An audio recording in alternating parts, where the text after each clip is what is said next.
here if I can. Are you looking for some hot Yes. conversation tonight? Anyone I got sure a am. light? My name's Jockey the Chipmunk, and me and my sex... Uh-oh. Wait. Does that look Okay. like lung? Hey, contestants, how you doing? Glad Hi, you could be here. Cookie. How many people do we have playing today? Just the one. So you're playing with yourself, huh? Cookie, please. Sorry. Yeah, just to make please, your name Cookie. That's good, thank you. Like very I've much. heard, Okay, hadn't you heard are that right. I can't before. hear you. 6, 7, 8. Okay, you want to do a 7-question game? It doesn't. Gotcha. Okay, your buzzer is the letter B as in better luck next time. Gravel ask outside. everybody just I to can go use to gravel. the car Load it up now! 20 seconds. 20 seconds, oh shit. Okay, when you know an answer, buzz in. If you don't, don't. But if you buzz, you only got a few seconds to pick one of the choices or you're gonna lose cash, alright? Okay, is everybody set? Very good. Let's loot the desktop. Thank you. Got you. Thanks very much. Guys, stand by. Also available, Wedge for Teens and Pet Wedge.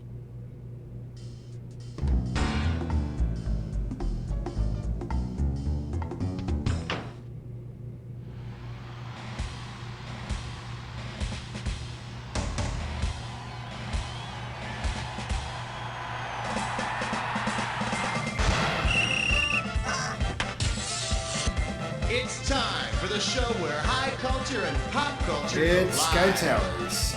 All right, welcome to You Don't Know Jack Sports Edition. Hey, just you and me for this show, huh? All right, let's rock and roll. How about it? Hit me with the category. Yeah, I might need a second.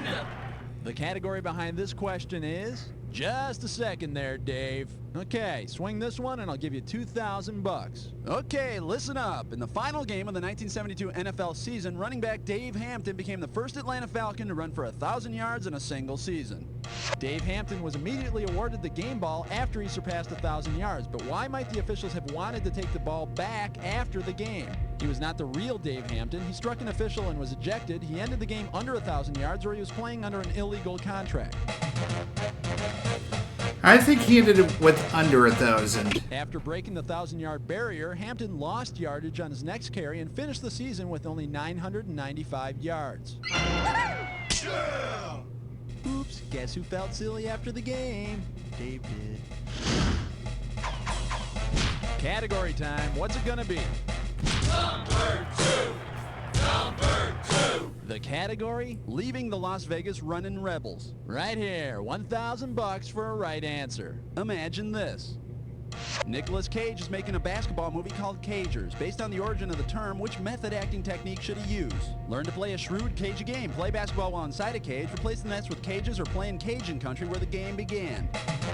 Cagers. I think it's 2. Cage knows that basketball games used to be played in cages. It'll make an okay movie, and I hear it co-stars Cheryl Lynn Fentz. Okay, pick a category. All right, let's see what we're doing here. Golf tees, and this one's going to be worth $3,000. On your marks, get set, here's the question. In 1990, Margaret Waldron hit a hole-in-one at the same golf course on the same hole 2 days in a row. Which of the following activities could Ms. Waldron not legally do? Leave the country, drive a car, drink alcohol, or visit her family without supervision? I think she can't drink. No, Margaret Waldron was 74 years old when she accomplished her amazing feat. She can have as many drinks as she wants. Oh. This is the correct answer. When she hit her 2 holes in one, 74-year-old Margaret Waldron was legally blind. Well, I guess... See, I thought she was 16 or so. Again. All right, come on, hit me. We need a category. 4! This one's gonna be, he shoots, she scores. A right answer will get you 2 G's. Oh for well, this we question. start Remember again. Hester Prynne, the main character from The Scarlet Letter, who had to wear an A on her chest? Because of the A she had to wear, if Hester Prynne from The Scarlet Letter were a member of an NHL team, what would the referees think she was? An anterior defenseman, the goalie on A nights, an alternate captain, or the assistant coach? An alternate captain, maybe? Both Hester and the alternate captain in hockey wear the letter A. The alternate captain makes decisions if the captain isn't around, like if he's been charged with a game misconduct, a match penalty, or adultery. Okie doke, give me a category. You owe me 5. And this category is Guns N' Roses on Ice. This question's worth $2,001 bills. Imagine this. In an attempt to revitalize their tragically short career, Guns N' Roses decides to take its music to the ice. During their Welcome to Our Jungle of Ice-capades tour, Axl Rose caps off his performance of Used to Love Her by performing his patented Axl Waxl. What exactly does he do? A backspin move, a figure 8, an overhead lift of Slash, or a failed Axl jump? Okay, I am not even going to guess on this one. Oh, cute. Let's see what a good player would have answered. A Waxl is a failed Axl jump, and an Axl is a failed attempt at being cool. Okay, pick a category. Uh-oh, test nut slit crime Gibberish store. question. It's time for a Liquor Pistol Stone. Your category for this gibberish question is why Timmy won't make it as a stylist. The opening value on this gibberish question is $5,000. Okay, now remember you don't have a lot of time here, so the less time you take, the more money you make. Ready? Tell me, with what famous sports cliche does this rhyme? Don't let the punctuation fool you. Bit some hair. Bit some hair may May faint.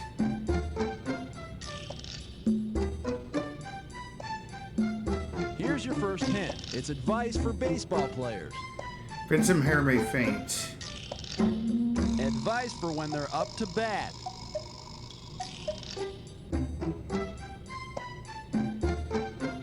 Don't hit the ball to the fielders. You better swing. Okay, let's see if you know it.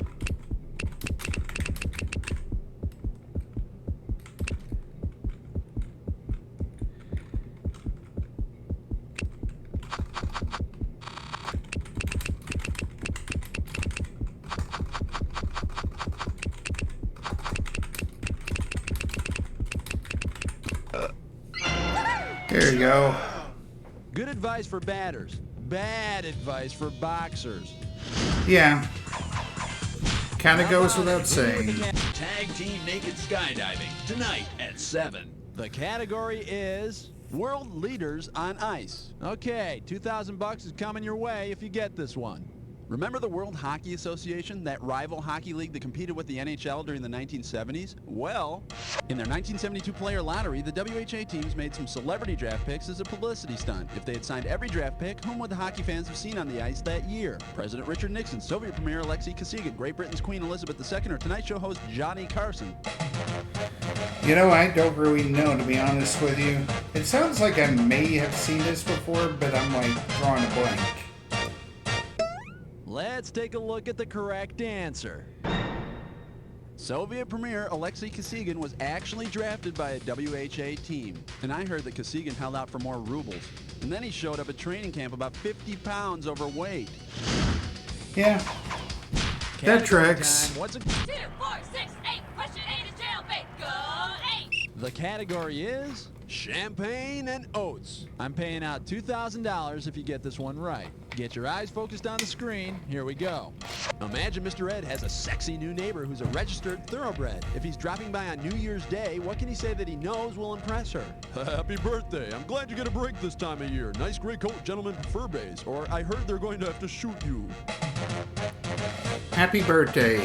Officially, all registered thoroughbreds turn a year older on January 1st, regardless of when they were actually born. Then Mr. Ed should say something flattering like, "It doesn't matter, honey, you don't look a day over 3. Okay, pick a category.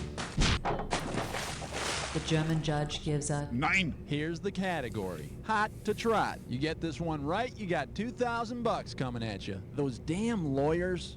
Suppose the Harlem Globetrotters are sued for false advertising. If they're forced to change the team's name to reflect its actual city of origin, what could the team be called? The Milwaukee Milkers, the Cleveland Cowpies, the Brooklyn Bridge Jumpers, or the Chicago Clodhoppers? I think they were in Brooklyn. Brooklyn Bridge jumpers?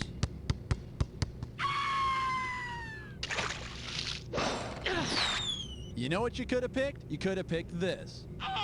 The Harlem Globetrotters were originally organized in 1926 in Chicago. The team's organizer thought the word Harlem would help potential fans figure out the team was made up of black players. Harlem? I thought the sign said harem. Does that mean there ain't any girls?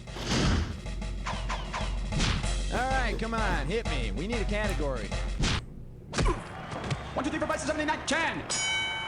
And the category is Road trip. and this one's gonna be worth $2,000. Okay, hang tight, put your finger on your buzzer. Here's the question. If Prince William and his buddies from Eton crashed a party at the fancy schmancy British school after which a sport is named, where would they be? Soccer preparatory, cricket yard, rugby school, or lacrosse academy? I think there's such a thing as a rugby The school. rugby school is where rugby was invented in 1840. So like if you're a prince, where's your crown? Yeah, whatever. All right, that's one round down. Now don't get distracted by the round card, girl, because we're off to round 2. Okay, listen up. In round 2, everything's worth double. You understand what double means? Times 2? Okay, Yes, let's go. I get it. Okie doke, give me a 11. The name of this category is boxer briefs. And I'll pay you $4,000 if you get this one right. Okay, let's Suppose do George it. Foreman is no longer content with being a heavyweight boxing champion, but instead wants to be the champion for every weight class. If George goes on a radical diet in an effort to compete in every weight class division recognized by the World Boxing Council, what belt will he be fighting for when he hits 105 pounds? Squirt weight, straw weight, flea weight, or marshmallow weight? I think that'd be straw weight. The lightest class for boxing in the WBC is straw weight. Forget the championship belt. At 105 pounds, George is going to need the championship suspenders. How about it? Hit me with the category. Oh, that's a 12-pounder, eh? And the category is pie in the sky. And in your ears. And there's $6,000 Ooh, at the that may end not of be an this easy question. Get ready to buzz, because here it comes.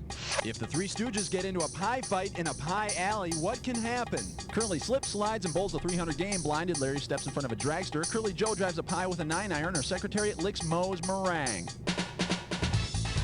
What the heck is a pie alley? I don't know, to be honest with you. Is it a bowling Too thing? bad you didn't pick this. A pie alley is a bowling alley that has good conditions for high scores. I'm not sure a bowling alley is the best place for someone with Curly's head, though. Hey, take your fingers out of my nose. Okay, pick a category. Uh-oh, West Truck licks Gibberish nine more. question again. Once again, it's time for a ticklish test. The category for this gibberish question, fraudulent movie stars. Opening value for this gibberish question is 10,000 beans. All right, to solve this puzzle, you gotta think fast, because every second and a half I'm taking off a little bit of cash. All righty, now tell me, what baseball phrase does this rhyme with? Lee Grant did defraud Clyde of the Yarn.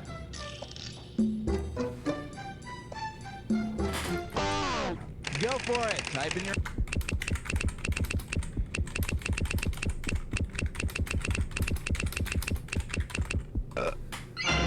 There you go. And it's especially hard when the cows are taunting you. Category time. What's it gonna be? Come on, ref. It's falling. 14. 14. Sit down. Here's your category. You can't go in again. A right answer will get you 2 G's for this question. Hey, remember General Douglas MacArthur, famous for saying, "I shall return"? Well, let's say Mac's an active participant in several sports. In which sport would Mac be unable to return after being pulled by President Truman? Hockey, basketball, soccer, or football? That would be soccer. In soccer, once you come out of the game, you can't go back in. Sounds like a red conspiracy to me.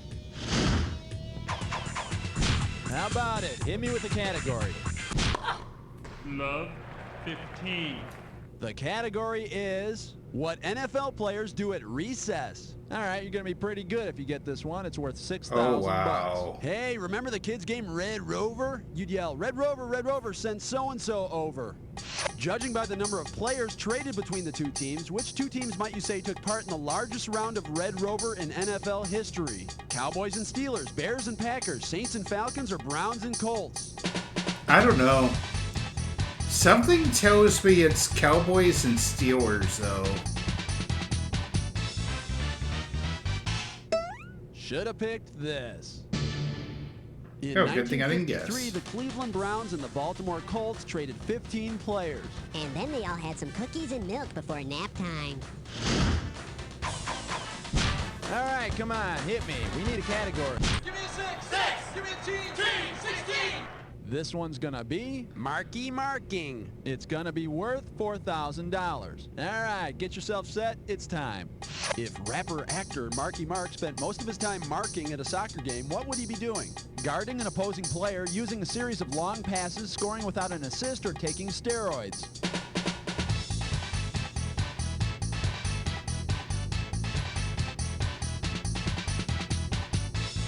I don't know. And let's see the correct answer. If Marky Mark prances in front of an opposing player, it's known as marking. But I think he's really just trying to keep his pants from falling down completely. I see London. Okie doke, give me a category. The category behind this question is somewhere over the rainbow. You get this toughie and I'll give you $6,000. Wipe Oh, off your jeez, finger we and get keep it hitting ready. these tough Let's get questions. busy. Tell me, what do David Robinson, Scottie Pippen, Chris Mullin, Karl Malone, and Patrick Ewing all have in common? They're members of Dream Team 1, they're members of Dream Team 2, they're members of Dream Team 3, or they're guys over 6'8". I think Pippen's 6'7".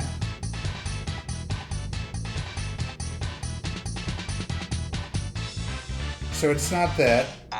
It's got to be one of the Dream Teams. All of the above were members of Dream Team 1, Oh. otherwise known as the only Dream Team about which we gave a flip. Fair. Fair. Okay, pick a category. How many holes in golf? 18. The category? That and the Stanley Cup will get you. Hello, this one's worth $6,000. Wow, your hockey team has finally won the Stanley Cup, but after a heavy night of partying, you and your teammates accidentally leave it behind at some bar. If the bar owner pawns the Stanley Cup to pay for the damage you caused, approximately what will he be able to replace if he gets the original amount paid for the trophy? A $250 bar mirror, a $100 condom dispenser, a $50 case of champagne, or a $20 bar stool? I think it's either got to be 2 or 3. But I do not want to guess on this one. Well, in case you're curious about the correct answer, Lord Stanley paid just under $50 for the trophy back in 1893. And filling it with cheap champagne is probably what got it left behind in the first place. Yeah. How about it? Hit me with the category. Illegal use of the hands on question 19. And this category is no thanks. It makes me Disney. And this one's $4,000 Okay. for the right answer. You know, that Mark Spitz is such a nice guy. Olympian Mark Spitz wants to give each of the gold medals he won in '72 to a Disney character. Assuming he gives out one medal each, for whom could he provide medals? Mickey, Minnie, Donald, and Daisy, all of Snow White's dwarf pals, Bugs Bunny and Daffy Duck, or Huey, Dewey, and Louie?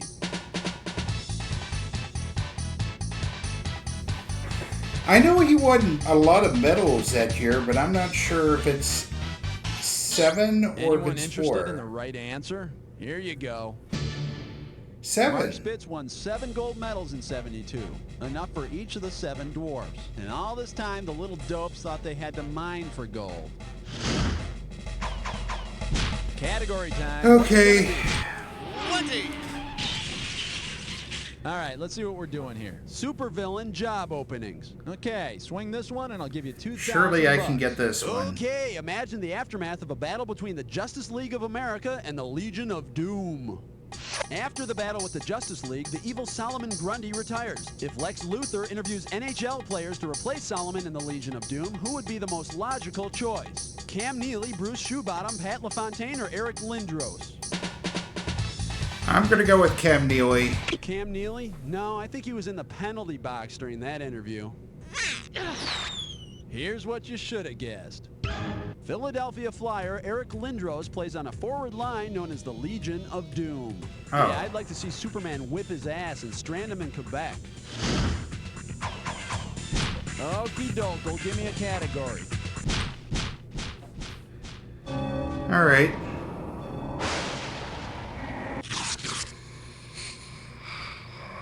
So it looks like if we can nail this Jack Attack, it looks like we'll have about the same score as we did last time. On the screen that go together, buzz in. $2,000 if you're right, 2,000 off if you're wrong. Every time you're wrong. And one more thing, not all matches are equal. Remember the clue. It's gotta be a match that fits this clue. Where all the famous people go. Do you want to be famous? Let's see. Good luck. MLB?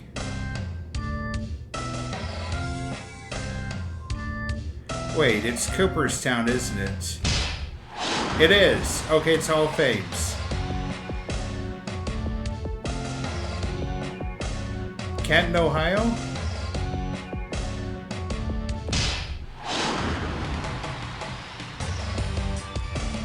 Springfield, maybe?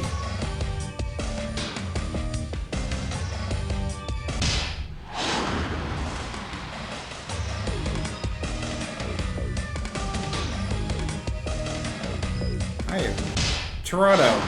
Toronto's hockey.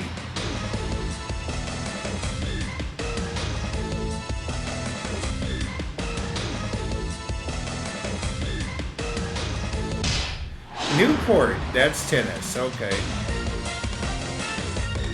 St. Louis, Missouri. I do remember that was a thing there.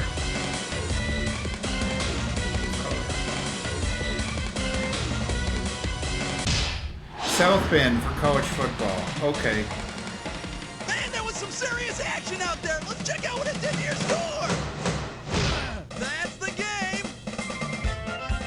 Player, after a performance like this one, you deserve to have your own star on the Sports Trivia Walk of Fame. And I promise you, if you ever get that star, I'll be the first one to step on it. Because... Yeah. You don't know Jack. Okay, great show, everybody. Cue commercials, thank you, and Cookie. What's the story with the contestants? Listen, excuse me. Whenever you feel like playing again, you just gotta let me know, all right? Sliced it again. You're not. All right, this concludes this episode of You Don't Know Jack Sports. If you like what you saw, be sure to hit that thumbs up button, leave a comment in the section below, and spread the word. This is Tickets Boys Gaming, and the arcade is